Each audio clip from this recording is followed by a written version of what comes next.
Today, I want you to meet a lovely, delightful lady with a wonderful attitude. Her name is Peggy Cooper, and she's lived here at Epworth about 20 years. Peggy, tell us about your life. My life? I've had a wonderful life. You were born when? In Oklahoma City, July 10th. I hate to tell you, 1929, in Oklahoma City. My parents were wonderful parents, and I had a wonderful childhood. Where did you live then? In Oklahoma City? We lived, my folks bought a little acreage on Northwest 36th Street, across from Sequoia School. And I was raised there, and it was such a wonderful place because we played in the weeds, we played in the apple tree, the cherry tree. We just had a wonderful place to play. And I had some friends, and we spent the night with each other, and they always loved to come and spend the night with me because my mother was a wonderful cook. Oh, that's great. So you went to grade school there, Yes. And then you went to high school. I went to Harding Junior High, and then I went to Classen for high school. And then I went to Blackwood Davis Business College. And therefore, I got a job at the Board of Education. And I had loved it. I really loved it. And I worked there until I married. And you married?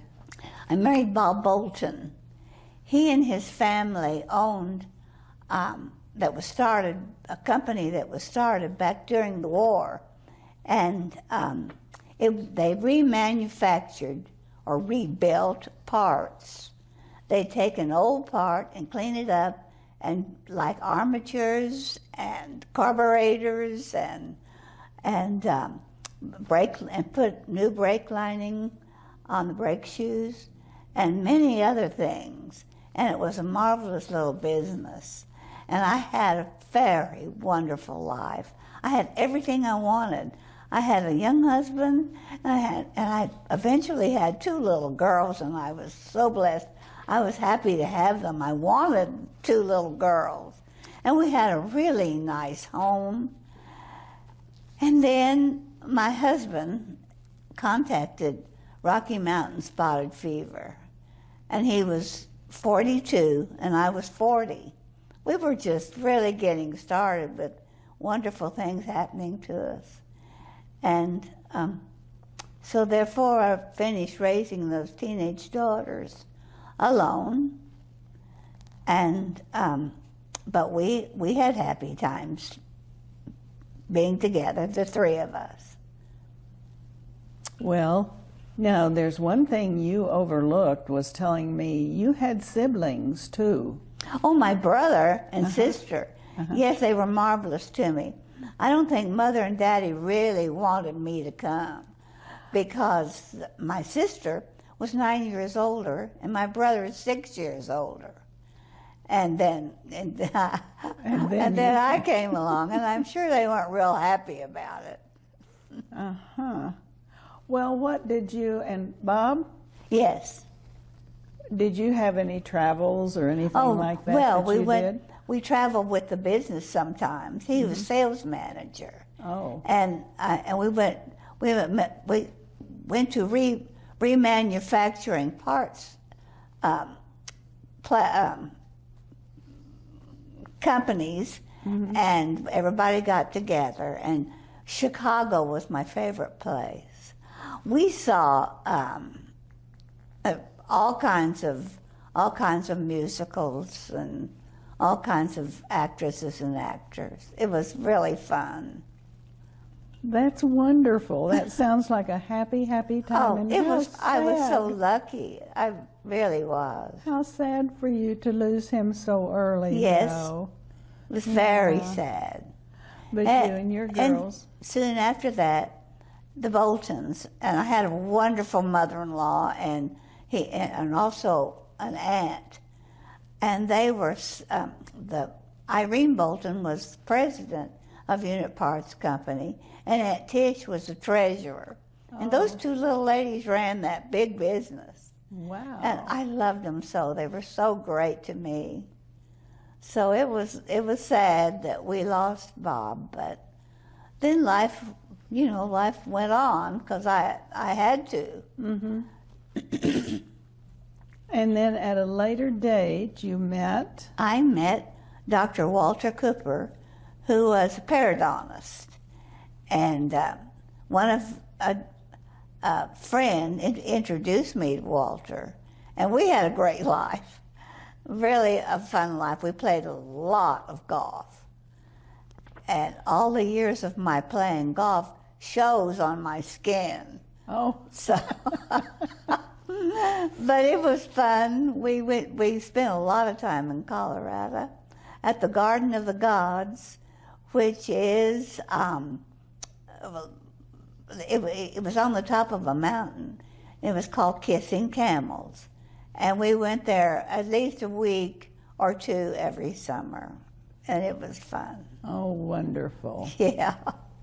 Well, did Dr. Cooper have any children? Yes, he had a daughter and a son, and I'm so sorry, but both of them are gone. Oh. And I had two daughters. I told you two that. daughters. Uh-huh. And my oldest girl is my right arm. Her name is Dana Pippin, and she does a lot for me.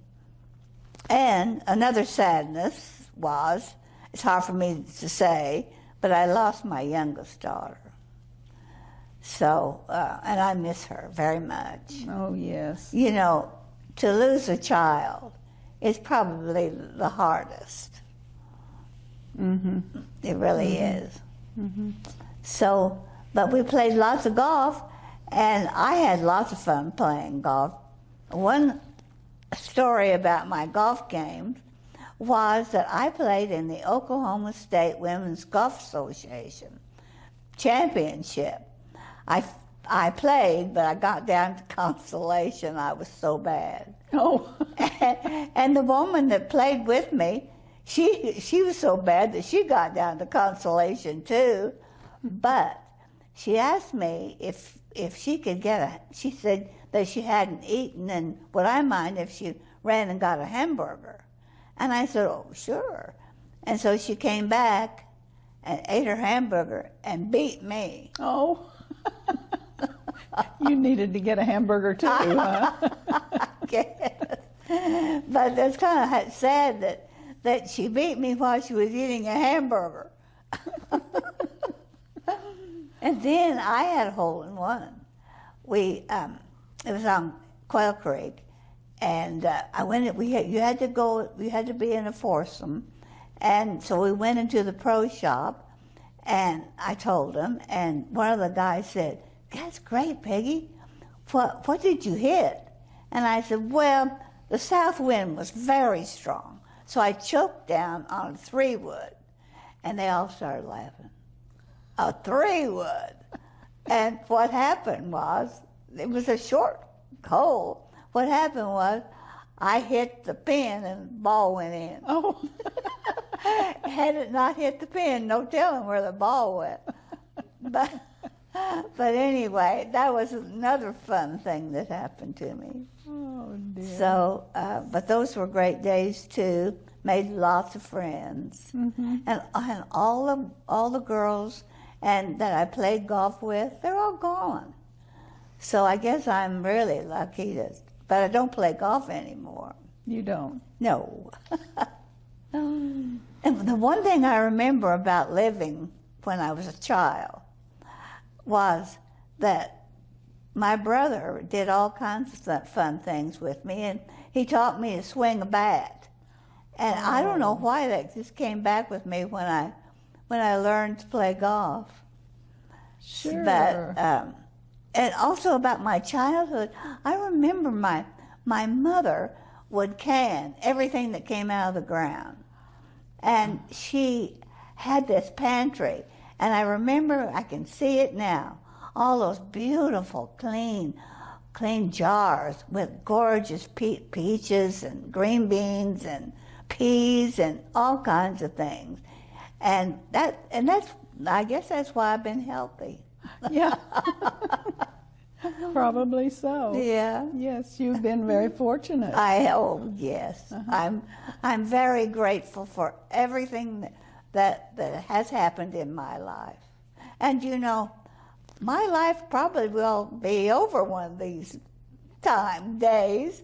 And I have this vision of, have you ever heard the song, she'll be coming around the mountain when she comes? I see myself driving 6 white horses and coming around the mountain, and they'll all run out to meet me, all my loved ones. Wouldn't that be fun? Wonderful story. Huh? Yes, that's wonderful. It'd be fun. Absolutely. But now you lost Dr. Cooper. Yes, I lost Walter.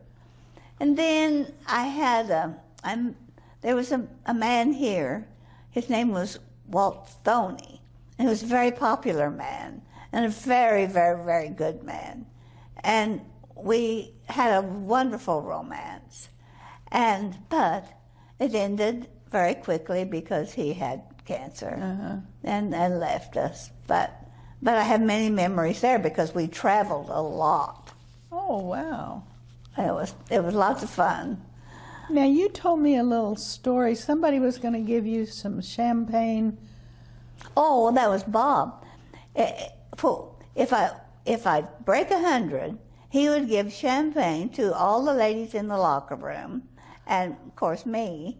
But I didn't break 100 till he had gone. Oh, so that didn't work. You didn't get the champagne. No. No.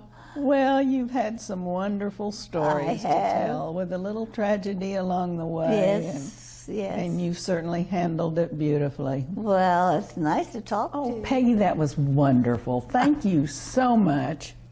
Really, you did a great job, just like I told you you would.